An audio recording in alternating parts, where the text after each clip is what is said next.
représenter, Natindi Mutumoko a représenté le groupe Nabiso, qui n'a rien à voir avec moi. Sinon, il y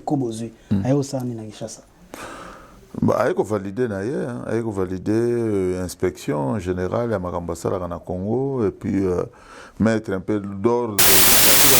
Malgré que tu as et comme définitivement makambo est ici là mais tu aussi sango na NT tu aussi sango na koyokana na kovanda place moko faux anasimat moi la bitine de faux anasima obi ma maîtreté faut que la place na tout vie congolais soit comprendre que nous sommes dirigés et Félix Tshisekedi a vendu le pays patriote tout vendre tout ça lobbying na biso c'est que ça a été que babende face na imona na réunion ana. Moi, je peux être sur ma musique au Bétarassou, na pototé. Mais pourquoi pas un jour, tu vas dans un artiste, un cinéaste, un artiste, il y a théâtre, il y a babalé, il y a la télévision, c'est pas bon. Nous avons un modèle, par exemple, nous avons entrepreneur. misala penda ezosala mandeti ba professionnel ndeti te me professionnel pour to maîtriser ngo bino bo opesa biso ka musala biso to opesa bino résultat. Merci na bino nyonso tout au boza partout, j'espère le loto sur la politique j'espère bozo mona mpanzi nanga déjà nazana moi mboka babe masombo batebele balingaka ye batebele so ba moni ba sepela za passe pour ba zapper ya olobebele parce que ba malobe sila te malobe zali bango zo wana ba obunda pona mboka pona Congo bazo bunda pona intérêt ya mutote intérêt ya batunyo surtout pour lobi Congo za malamu soki biso to encourager bango te za moi passé. Auparavant, il y avait des gens qui peut-être comprendre le combat, mais là, tu vas comprendre le combat. Il y a un biso tout le monde l'effort, il y a repéré bango kaka caméra, il y a reposé bango ba question, ba répondre biso par rapport, il y a ko motiver biso parce que biso tu as un pays innocent, vraiment état politique mais tout mon quota par rapport il y a bango ndem ba côté ça moi makambo babe masombo. Bonsoir. Bonsoir Tédis. Mikolo. Nazali. Santé kitoko. Toujours. On y sort bien. Angolo. Angolo, toujours en forme. Toujours. On a évité le lot sur les ébélés. Sur le sur les ébélés, sur la bengi au boé. Mais bien que sur les ébélés. On peut se sur nos situations beaucoup zandé. Très bien. Nakati la situation mboka tozana ba nungu ya mike comme tu le verras toujours na SCSA na bilinga toujours ba massacre tikoleka il y a pas longtemps et puis tout le monde est arrivé à premier génocidaire du monde Paul Kagame bon nous sommes les amagam toko to revendiquer on a quatre émissions to solango pendant tout côté na sujet na biso na pesi batunyo surtout Francis Mateta na pesi la citation alinga mingi atala go petro na Francis Mateta ya yoana babe masombo actualité zali actualité za vraiment belé tout tanga combat Paul Kagame to bike bino la bango kuneza mbilinga donc kombo na so tanga mlonzi wa beti bino bali na mutu bonga penda oyo kangote Paul Kagame to moni na Kinshasa Félix Tshisekedi na sima yeli boso o interpréter vidéo wana nini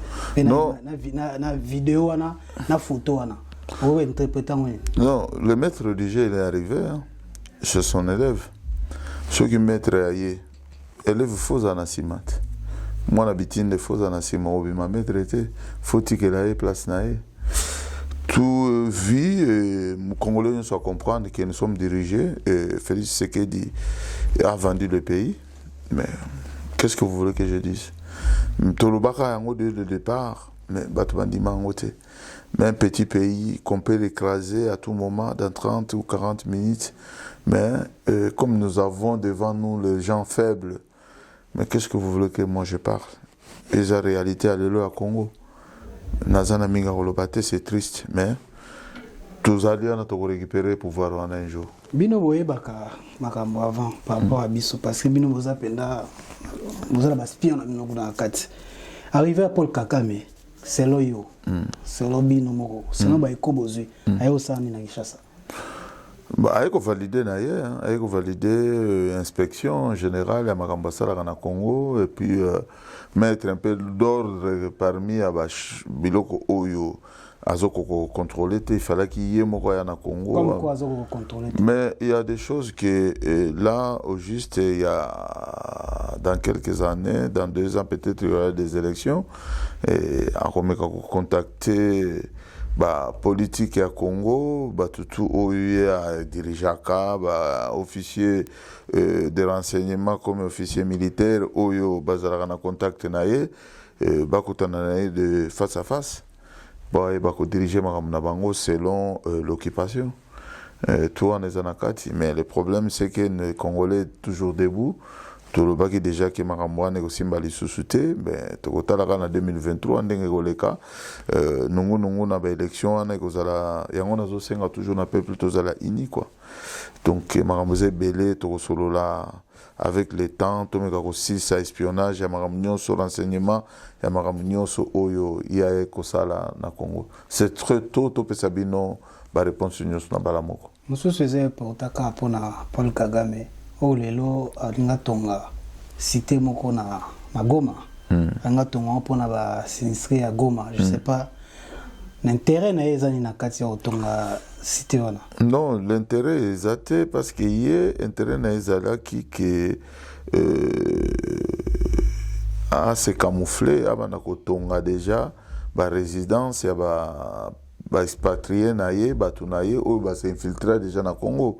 Derrière catastrophe naturelle le salami na Congo particulièrement na Goma, mais comme tous ali ba combattants résistants voyants tout sitôt de voilà qui ont déjà de l'avance, c'est la même politique que l'Israël fait aux Palestiniens à chaque fois ba yaka ko occuper ba terrain ba tongi cité moderne après ba installer ba israélien wana en même temps comme une colonie, tu comprends, c'est la même chose qu'il va faire. Maintenant, biso comme tu auras déjà éveillé, Nzambe pe a pesaka biso boanya bien avant, tout ce de voilà qui que non, on n'a pas besoin ya aider Paul Kagame, mutunyo soko aider Congo, sauf Paul Kagame et Museveni. Mais malgré zo ba kebino moboyi mais za Félix Mutaboyi président Mutaboyi. Te Félix Aboyite. Biso ba Congolais de toboyi parce que za na kati ya deal nae, za na kati ya makanisi nae, na programme ba pesa ki c'est nous le peuple maintenant qui refuse de infiltration en Ndengwana na pénétration en Ndengwana parce que ce que moni mutumoko boy azoboma bino appuyer mboka na bino a ko remercier bino na tongeli bino banda ka 30 millions mais 30 millions est-ce que Congolais ont 30 millions? Nous sommes combien à l'extérieur de notre pays? Nous sommes plus de 10 millions de Congolais. Ce que tu le dis, c'est 1 euro, 5 euros, 5 euros, 10 euros. Pensons pas qu'on ça 5 euros basali. Tu crois que ça même 50 millions de dollars pour tout la bande qu'on a biso. Babisika kovanda. Pourquoi Paul Kagame a aidé biso? On n'a pas besoin. Idée na epenza soto moni nenga zo na sala tonga na idée na epenza zo focaliser sur quoi? Bazo se planter. Ils ont compris que c'est tant bondimi na lobia tant bondimi déjà na beaucoup qu'on a vu sur la so ki bolingi bosala likambo il faut botia tsamba bolona botonga mukonza mboka chef coutumier ou bien mukonza mboka ya osani a otia brikiti kasi ezali symbole tant yé ko Paul Kagame alingi ya ko planter brique na kati ya mboka na biso bondimi occupation. On revendiquer le lendemain que tu tongues la cabine, tu as bon déjà. C'est pour cela que nous, les vrais Congolais de sang, Bakolo Mabele Toboyi, Tolobi non. Ah, nous Zamba na Rwanda na nécessité. Par exemple, Zara Atilelo, Babisika pe o Pola na Rwanda des Ali, ah que bon Samboka na na Bonga Zoiba na Congo. Mais nous on dit non. Et tout, bateau nous sommes Holandanga, Congolais tout Holandanga, baza d'accord na malobananga, tout le bisogno son non. On n'a pas besoin de ça. Ah si ça bisoka kandenga zo boma biso, mais on a besoin de tonga la biso ndagoute.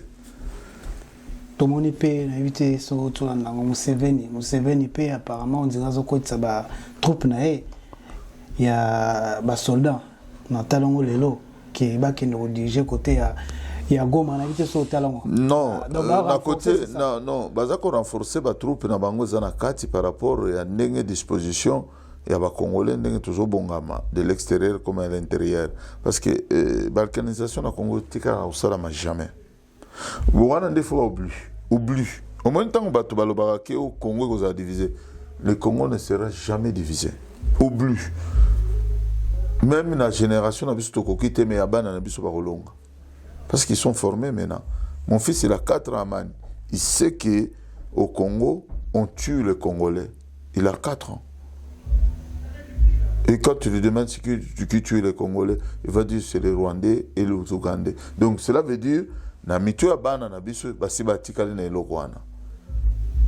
donc cela veut dire que libérer Kambokawana. Et que vous n'allez jamais occupé. Et puis, biso non, tu libérer Kambokawana. L'espoir fait vivre. Moi, j'ai l'espoir. Que avant Nazong Samodi Pankolo, Bogananga Romonango libéré et dirigé par un Congolais 100% Bissomoko, na armée, na sécurité, pe na politique, pe na gouvernement, pe toko kwanza Afrique mobimba. Merci Patrick Massid na caméra na bike Mambabi ezali.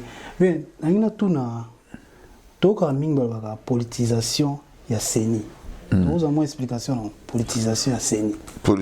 Oui, c'est politisé. C'est politisé par rapport à action. Il y a certains politiciens, comme Félix, qui a fait glisser son frère, son cousin, Kadima. Kadima, c'est un cousin Félix. Le même Kadima que vous voyez, c'est le même Kadima qui est le frère de l'autre Kadima qui est na hôtel à Mounene wana babenga ngo Béatrice au place de temps tu sais que dit à Komaki président Vanaka wana. Pourquoi il est parti s'installer là-bas? Parce que c'est son cousin lui Kadima qui est le frère de Kadima qui est aujourd'hui président à CENI qui l'a donné la suite. Bazaba cousin. Et Bazaba cousin, c'est moi qui te l'ai dit. Vous allez vérifier. Mais moi, je vous dis, quand je vous dis des choses, si vous ne voulez pas croire, vous venez à Bino. Je n'ai pas le temps. Dans le lobby, dans l'équipe, dans la radio, je n'ai pas le temps. Bazaba cousin, politisation.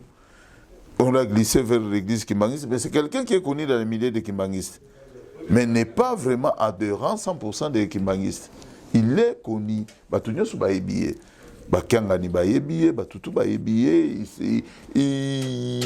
C'est quelqu'un qui a voulu comprendre le phénomène Kimbangu, tout ça. Mais n'est pas kimbangiste comme les gens le disent. Mais ngai so na comprendre selon ngai, est-ce que pendant CENI na ko za dépolitiser parce que déjà tant ou déjà va voter président il y a CENI. Donc pour accepter on les quand parlement déjà ça politique non. Mais écoute, au Congo tout est politisé. Parce que dans un pays au moins pas pays le la France. Armoirie na bango ngolo ban fraternité, égalité. Mais na Congo PG6 travaille au moins photo à président de la République Nézana. Déjà symbole il y a une république au Lebotia ndenge to banda au monde en koyiba nini batia kalikolo nango président de la République au monde que ils ont un sens mon côté. Donc cela veut dire le cours constitutionnel oyo et puis ça bango eux ont lokola Nzamba Congo ils ont déjà politisé bon siko CENI et le Pamba au politisé en quand ndenge motema na bango elingi. Cela veut dire que le Congo n'a pas une vraie politique. Donc, le système est dans le Congo, il y a une tricherie sur tricherie. Donc, dans la minute où il y a un vrai président de la République, il faut qu'il y ait une transition des technocrates. Non, non, non. Non, non, on n'est pas transition.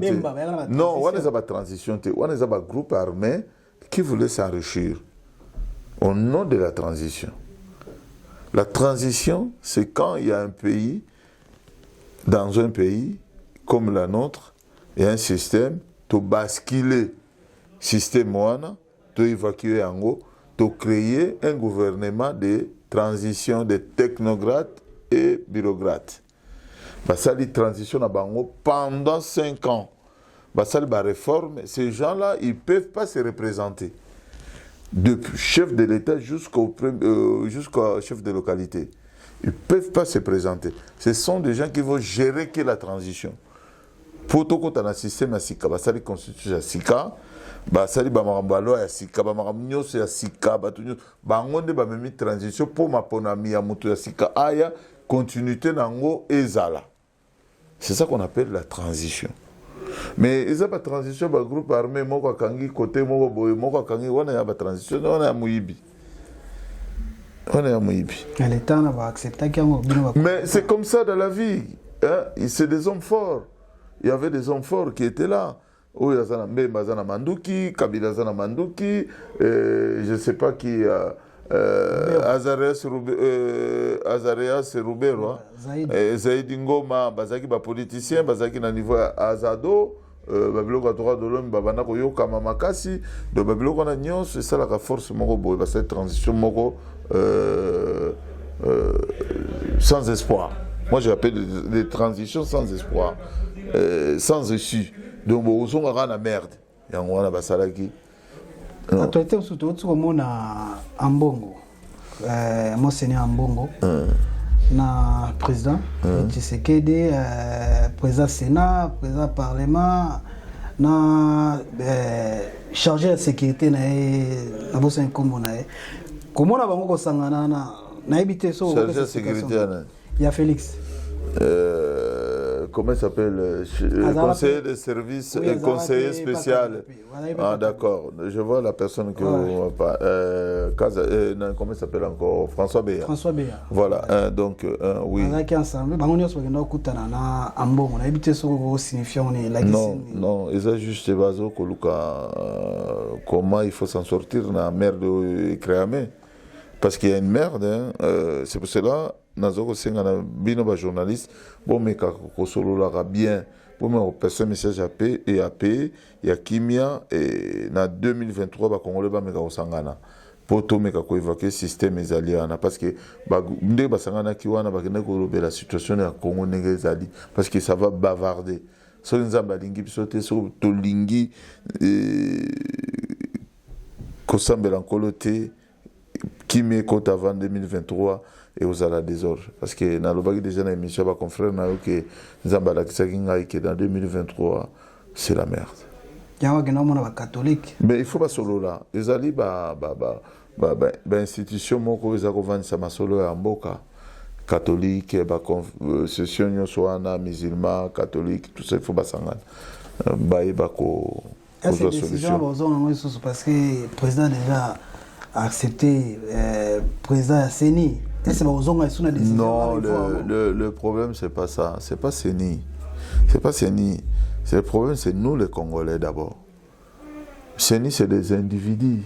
Les personnes, à tout moment, on peut les changer. À tout moment, on peut faire quelque chose du bien pour l'amour du pays, pour l'intérêt national. Hein? Tout ça, passager, tout le calobi. Donc,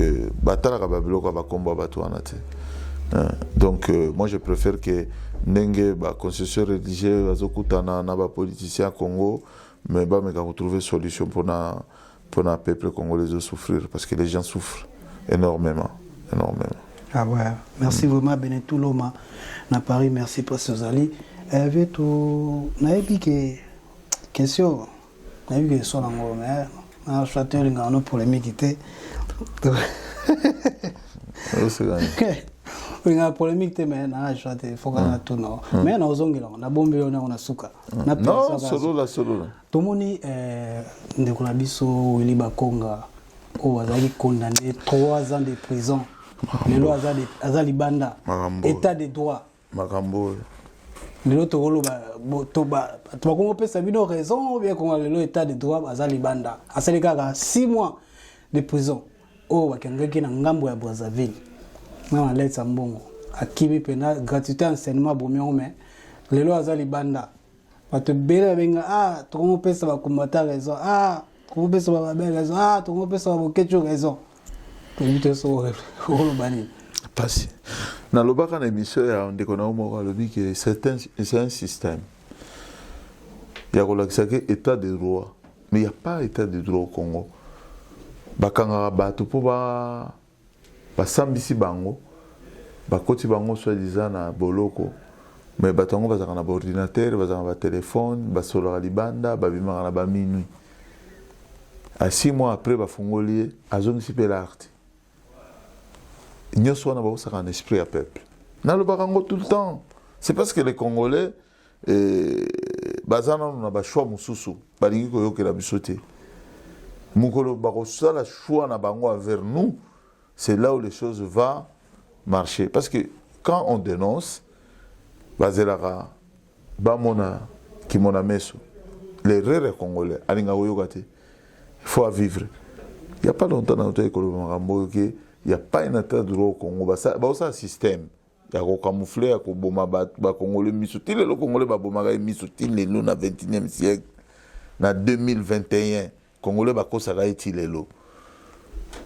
Congolais bakosa même ba combattant bakosa ka Congolais ti lelo bazokosa ba Congolais. Vous comprenez? Même biso ba combattant to kosa ka ba Congolais. Ah, bakosa ba Congolais. Oh mais na biso parce na mususu ba combattant mususu ba lobaka. Au moins pe bambi mutu photo ba lobi mezala ngolukuta. Mais ba te belé bandimi na bango. Bakosi bino. Po intérêt na esengi ke na tumbaka mutu na ko. Kanenge po kosela ki bokechi na émission ya Nolita. Na sali. Ouais, pelisi moto lelo. Na ndenge. Ah ouais, maman ngoyo. Mamni. Ya ko ba combattant mususu bakosa bato. Yango lobake pa noli kuna lelo siko. Wa ya mbopa siliki. Mamni na lobake pa Nolita. Oyebi mbolo ba na lobelo na rolobelo na lobelo te. Tu peux répondre. Nga na lobi elokote. Yango ke tu répondre. Mais na lobi elokote na lobelo. Olobaki, lobasi ko lika. Olobi boye. Ezala ba combattant mususu bakomisi nini lokola cop la noli atunio Nolita atunio wana zo aviser na bokechu nga tanga komba batu te parce que non nga na tanga komba na été na lobby mais ebi omoni combat to ya pona ko défendre l'intérêt général de la République. Si au moment mutu a commis ko s'enrichir derrière la souffrance du peuple et n'est plus crédible. Yangwana. Non, on attend qu'il combat mututé. Ça peut être moi, ça peut être. Non, na lobby, moi je ne cite personne. Moi je suis une personne na targa intérêt à Congo. Jamais n'attend nazara déjà na bo abatuté, nazara na ami politicien té, na courtois ba politicien té, na courtois ba tambongo à Congo té. Ponga déjà nga mo na mo na net na l'équipe bango nyonso dona na ta o kene luka mutute po nyonso bango nga na luka pa na bango nga mo na la na ngo déjà. OK. Je même pas le temps d'aller les chercher nyonso oyo bango o tout ba congolais bazana ngo nga na ngo ba combattant te ba non ba riche ba congolais o ba combattant na ba musicien na ba na ba na luka mais nga na za na ngo Nasakanango na bomba kate siko bino na bino wana ba combattant welani ngana wela kana mutu eloko te parce que naza na même système na bango te leadership naza leader te ngana na esclave à peuple mais pour abi bat ba Holanda biso ngoma mona kola yo ngana naza leader yo na bokechu onze koma wela na jibe okola fali na fere na bokechu apparemment bino mbalo nze ko coopérater parce que wana za grand frère yo bimisa déjà que atricole en ba fali mtabeti sa te ngana biloba ya eke loba kuna ke yo za corrompu ba corrompaka nini to loba suka non ngai na vérité claire ça na loba vérité non ngana ko za la corrompu te parce que je suis pas un chômeur. Moi je travaille tous les jours. Je ne suis pas dans un pays de merde. Il n'y a pas du boulot. Moi, je suis en France. Bato Basalak. Si vous parlez pas, dire Bokechu. Non, c'est un grand frère. Oh, il y a lobby, n'a qu'à répondre. C'est mon frère depuis longtemps. Moi, je connais Bokechu depuis 88. Donc, moi, je connais la famille de Bokechu. Moi, je vis les enfants de Bokechu naître, chance à la vie. N'a aucun hôtel à n'a là qui mon héros. N'a pas côté à Zenekishasa. N'a qu'un abenginga leki nanga babe chasa la vie abotami na kosipe lo bona poche na tikele bazair Yo tire bazaye. Oh mais na yeb sauti. Na kenaka ngabo kecho ayibiki petit frère na ye. Na tambolaka na le konaye Seneko Botuli. Na kenaka tous les jours. Et pas Bokecho, moi je suis pas droit quand c'était Bokecho, je ne peux pas le faire. C'est impossible. Ba Masatou ba Ruinanga, ba papi Malibu, ba papi Picard. Non, ça on pas non lui. Non, na loba na yebi makam na loba ngana mwana na oti na famille éducation. Moi je suis de l'Est du Maniema. Nous savons la valeur des gens. On connaît la Bomoto. On a confié à Moutouté. Nous avons du respect, nous sommes très musulmans. Non, na traita Moutouté, na traita Moutouté, na tanga kombo ya Moutouté, na tanga kombo ya Moutouté. Non, par rapport à nous, le bagage doit comprendre que ça bloqué. Il faut que vous ayez la Moutouté tanga kombo. Ma tanga ba kombo te. Comment na ko kende ko finga grand frère? Na ko finga été, c'est impossible. Et puis dans l'éducation ngate. Et en sens T, bino ne bozo créer ka ba polémique. Boza bino belé, bino nyoso bino na bino so tuni o ya répondre. So tuni. Bino na bino mo. Boka na bino te. Moi je suis ami de tout le monde. Ah bino bio ko sangisa bo. Na oka kibola na émission kuno biki no fo bo sangisa na papa na biso Gigera. Na moi ke émission bo legage panoli bo biki no fo bo sangana, bo sangisa ba tout bo sangisa ba musicien. Est-ce que Bino Monde est-ce que Bino Monde écoute, ça c'est notre choix. J'explique encore. Okay. Il est temps de se réunir. Ce n'est pas un temps de conflit. À un certain moment, Bobundi, vous ne trouvez pas la solution. Il faut se détacher, mettre une solution pour l'amour et l'amboka pour les Congolais. Au monde na minute on na lobarango ce n'est pas vidéo à liboso c'était même avant bato ba na kofinga ngai ba lobaki na zimbongo so bolandi ba vidéo même pas na on lobara toujours. Il est temps maintenant du temps de Dieu et temps du Congo, plus de conflits. To mekana no ko vanda biso na biso ba congolais tous la solution. Si on peut trouver la solution, to signer charte de bonne conduite entre nous les Congolais, to meka ko avancer, to comme ba modèle ba congolais. To meka ko rêver, ko faire rêver les peuples congolais na modèle mususu. On a déjà compris. To sito lobi makambo tout ozoleka na Congo. Babomi ba congolais, ba piller mboka Congo, balingaki ba balkaniser Congo, tout nous avons dévoilé. Mais il est temps maintenant à donner aux Congolais une autre vision. Vision aux amis. Netingai na comme viser ba jeunes Congolais au baza ko émerger, ba meka ko développer, ba entreprise local ndingi bosali studio na bino. Au lieu bavanda raba betaka masolo combat ya kofinga rabatu eza su ya kolobaka lobaka kokotsa batu ba mauvaise idée na mutu kopesa bango bizaleli ya kofinga batu na ba télévision o tala ilongi na oboye c'est pas bon nga nazoko yela bango modèle nanga par exemple nga nazali entrepreneur soki na komi koleka na émission na yo na komi kosala pour expliquer comment j'ai gagné ma vie. Au moment que quelque part, tu ne peux pas prendre le modèle nanga qui n'a rien à voir aussi na makamuna na combattre. Na laksa bango nini na gajanga vina na poto nini na créer une entreprise nini to komanga na non da di masamba ne to sali première entreprise na bisoti komiti lelo boye to komo kende tina ba 3 4 5 camions ti to komi na makamba ba conteneur. Si le lot tokomi pe na moi fortune tokomi pe na moi eloko moko boye toko tonga pe moi immeuble na biso na kin pourquoi pas na comme modèle na bango et sa vision il faut donner des rêves aux Congolais. On ne peut pas donner des rêves d'aller insulter des gens, piller des gens, taper des gens, ça n'a pas sens.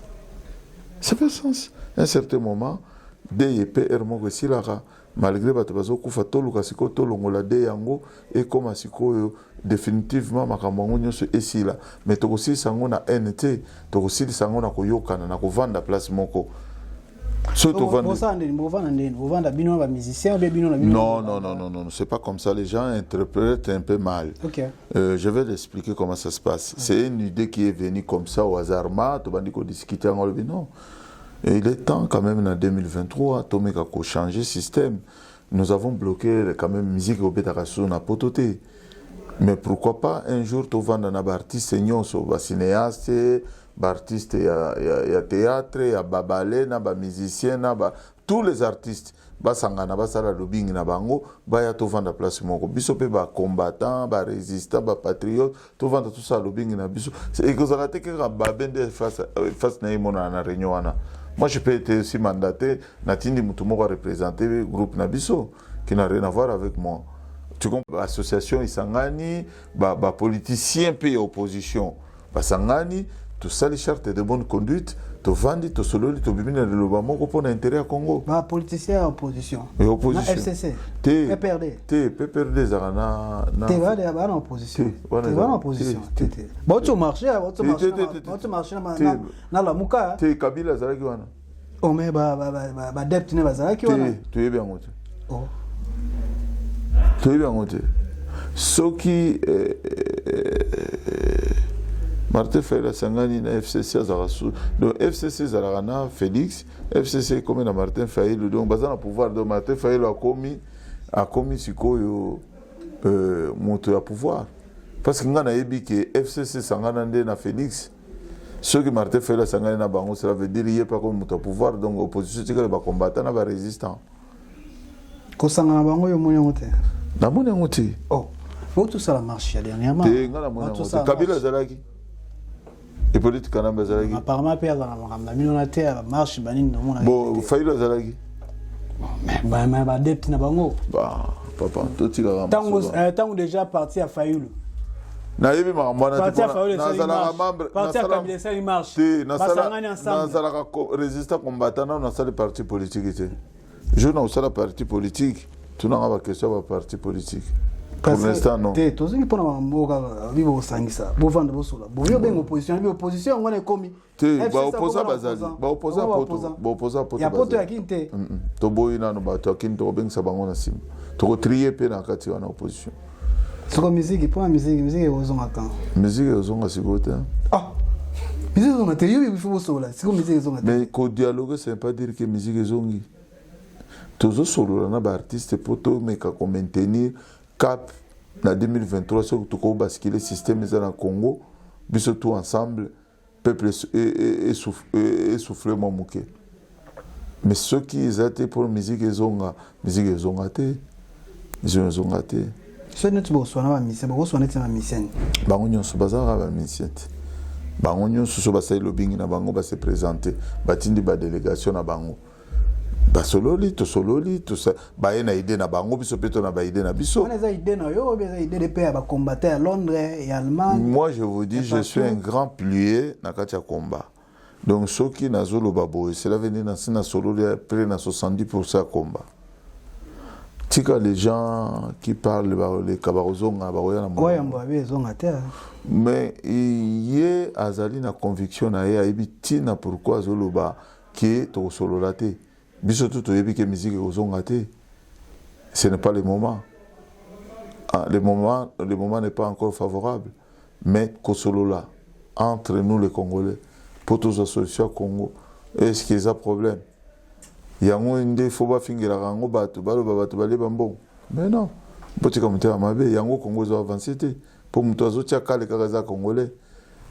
Puis on a pena on a vite imana. J'espère tout comme non, ezama ramba vite imana te parce que ngana ko sala vite imana na batu bakutanga yi. Est-ce que muntu beaucoup tié? Na poto bien na combat. Na combat. Bakutanga papa. Te papa, ezama ramba ya kokenda gauche to biso tango bango bazoya tozomona. Bamsusu kutu bazo mukanda po ba refoulé asuba na balabala ayiko yembela Congo biso mona déjà biso marcher na place ya nani na Belgique na place d'Europe wana no bango ba kotité na ba arma tungula ba obena banane to ba na radio moko soki Panasonic na Belgique to lekisa ba message na biso na ba 2000 bango ba bandiko ya ba poto bon sikoyo expliquer nga babe o expliquer nga on pesa nga directive yo mutu kutinga finga na yo on a guerre na bino te nga na ko sepela ndi ko finga bo finga na bino elongi nga mabe na lataka bien te na utamboka boye na eza na ngo grave te nani abotami na mboka te biso to botami na mboka Congo bo finga na bino mais l'histoire nous jugerons boyebi ba famille boyebi ba parler boyebi ne to bana ko vivre na ki mais na combat on peut apparemment dire aux bato va se perdre note mais na ndeni ba se perdre na ngana ndeni to va se perdre note bino na bino ba ko se perdre na ngate parce que na za na réalité oyo bango bazana ngote oyo sepelité na idée oyo ba kongolais tout ba sepeli omoni idée majorité ba congolais ba sepeli ba congolais ba sangana nanu totika na rando to solo na Congo c'est d'abord Congo. Siko ba dire no siko ba mo nzo za pomba na komba nzo ne mutu leader pomba makasi. Mais naza pomba te tango ba ki ekozonga bosangana bango ba boyina ba nani nini kozonga nini kozonga musique ba te ngana lobi te mi ko sangana ezali ko solola makambo mboka na biso tota la vision comme ma rêve ya sika na peuple congolais. Et ça va musique te bon to ba émission musique kozonga. Ah, c'est quoi en fait? Tozo solo là. Tozo depuis to solo là que pas noli tambu tolobaki te ki musique zongi tolobaki tozo sanga na ba congolais biso nyonso to solo là pour intérêt général mboka to bima na liloba moko to ça la charte de bonne conduite pour na 2023 cette fois-ci. Mais charte de bonne conduite on a nataki na émission loba ki ça ngo pour na musicien baza liloba moko bango nyonso pour bando beta. Na loba bongo. Na loba ki bongo te. Ozolinga ndeko dévier et puis bolingi makamba musique trop makamba batu ba okufa boloba ngo te ka musique batu bola na nzala ka musique tato banda émission na banda ki on ngo te na yebisho siko ngana yebisho likamoko kanga data lelo Eric Masidi azali awa Patrick Masidi azali awa ozo comprendre que son âme repose un peu Eric Masidi parce que c'est un ami qui est mort en Belgique oyebi que elongo moko na koyebisa yo kanga data lelo soki tovandi awa ngana tosolola te po musique ezonga tozosolola parce que tosangana biso tu ba congolais toute tendance confondue po toyeba nini oyo toswanaka mpona biso moko na ba congolais tomeka kunanu kosala balobaka nini kozongisa ba mémoire na biso na sima eloko nini ezoko diviser biso tokoyeba eloko ezo diviser biso te mutu na kwena ye non il faut nde tovanda ensemble tosolola bato nyonso nalobi société civile ba résistants ba combattants des patriotes des artistes cinéastes plasticiens musiciens ballet donc toute tendance tovanda tout le monde a une question pour nous avons toujours au tourbillon. Ce n'est pas une question qui est toujours sur les musiciens. Mais pourquoi tu as rendre les musiciens? Oui, tout ça qui est au Canaï. Canaï peut se vendre. Le chef de la musique congolaise, il a bêta libaya na arena. Chou azindi. Mais si tu as un sur libaya. Mais c'est le moment maintenant tout solo là. Libaya kozala ngo susti chef mokonzi mopa mokonzi fallait obeta aya kaka papa to comme na biso na suka ba masumba to bana biso aya to le peuple congolais. Non, c'est que moi je demande au peuple congolais, je suis là na robanda ba direct na ngai bientôt technicien na ngai sa zonga ka utarikin ozong seranga ba matos nyonso donc na ozongera nga ba direct bon toi qui na technicien nga toi qui na moi ba guerre ba nini bon donc azongi donc azongi na beta ke moi ba mbanga belé bon azongi bon bon seranga ba émission nga vivra trop yanker va trop yanker nga na vivra bon naza vivra bon yambo ka te to mi asuka merci onyo so na biso na elenga na lobi na yo koyoka na nani yebisanga olinga na yo kana nani abo ketchu mais c'est mon grand frère oui na Belgique ou Lugarete mais je vous dis c'est mon grand frère kasi grand frère no na Belgique ou Lugarete oyebi combien de fois na lena nda unaye Kaibana ukabona. Oui combien fois oui aller anda wa jibe. Oui combien fois jibe aller anda wa wewe. Mais Nalubia, c'est un grand frère. Hein? Moi, c'est un soga moninga, benga toujours ces mecs qui n'ont pas besoin de ça. Bon, ils sont comme ça polémique pour ani. Moi, j'ai pas le temps. Ceux bango bazo comme bango na ndenge na bango eza bango menga na service à la République. Merci, merci Babé Masombo. Ouais.